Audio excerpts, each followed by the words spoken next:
Hi, everybody. Welcome to another episode of Nick on the 90s. And I want to talk about a movie that it did fall. It didn't really make a box office hit. It's kind of culty, but actually that's the flavor that I appreciate it now. It's very culty noir film called Mulholland Falls. If you mistake it for David Lynch's movie, Mulholland Drive, you're not the only one. Yep, definitely. So Mulholland Falls actually precedes LA Confidential. That's the movie that won Best Picture a year after this. This movie actually comes after, I would say, Last Man Standing, another movie that's kind of the same kind of flavor, the Bruce Willis movie with Christopher Walken. If you were in a hard-boiled detective film in the '90s, you were in one of those three movies. Right. So it's produced by Zanuck, Richard Zanuck, who's Daryl Zanuck's son, and his wife Lily Finn Zanuck.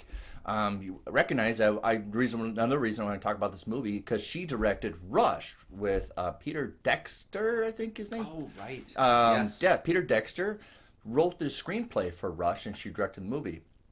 Well, I'm sure that after that, from the early 90s, hey, do you have another scripts that you're interested? Well, I have this. And they give it to Lee Tamahori to direct instead of her to direct. I don't think she enjoyed the experience of directing. She liked the role of producing. So the Zanucks produced this movie. They hired Lee Tamahori, who will actually go on to do Die Another Day. Yeah, he did the 25th Best Bond movie. Die Another Day. And then The Edge. Check out The Edge. It came out a year after that. That's David Mamet screenplay with Anthony Hopkins and Alec Baldwin with Ella McPherson about these guys who have to get together and get along to survive nature out in the woods. And a shout out to the bear in that movie as well, too. So they give the keys for him to direct. It's not the tightest script. I wish there was more to it. There's a little more melodramatic than this movie than I would appreciate in a noir. In fact, it's a little more soapy than I remember it. It's not hard-boiled than it thinks it is.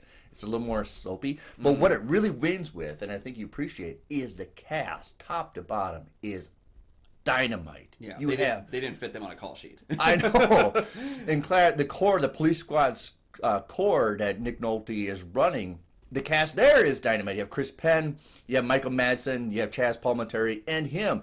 Them alone, I would just love to see more of. But at the beginning of the movie, you have them going after William Peterson, and then next to him is Rob Lowe. The funny thing is, you don't see them anymore after the beginning of the movie. Forgot about that. William Peterson's career is actually rising. He didn't have star power till actually CSI will come out. But Rob Lowe his career was tanking after a scandal I don't want to get into. And he was taking anything he could get. This is when he was in that Chris Farley movie, too. Oh, yeah. And he was struggling to find work after the scandal, and this is him trying to get something. But also, you have another Brat Pack member in this movie, and that's Andrew McCarthy as well. It's interesting. I didn't think of it at the time, but you have two Brat Packs, Andrew McCarthy in this movie and Rob Lowe, even though they don't share a scene together. So, and I think another thing that's interesting to talk about, as well as an opportunity to see it, if I really recommend seeing it for all its flaws, is cinematography is stand out. It's Haskell, wow, gosh, I have to look at my notes. It's Haskell Wexler, who is famous. He won Academy Award for cinematography twice.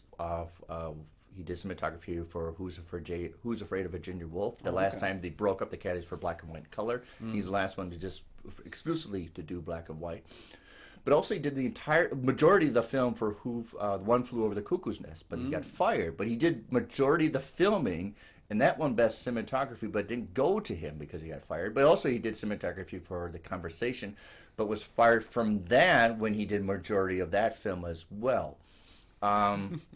He has a type, doesn't he? Oh yeah, he's very ambitious. He's a political activist as well, and he believes that kind of influenced a lot of his firings because he would do documentaries on Woody Guthrie, but also champion what he would call 12 off, 12 on for films that you work 12 hours, you stand 12 hours, and you documentary of how draining it is to work in the film industry in Hollywood, and that kind of soured a lot of people as well.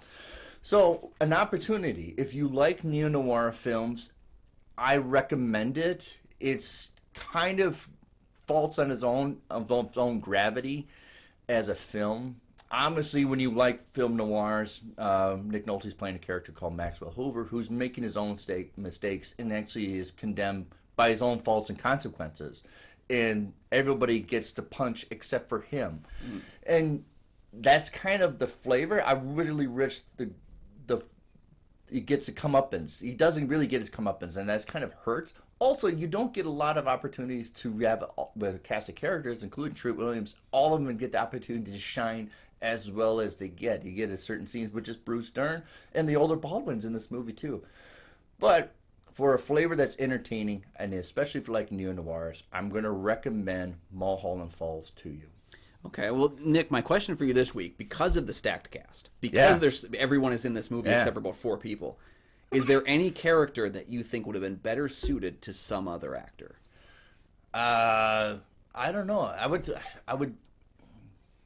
What do you want me to?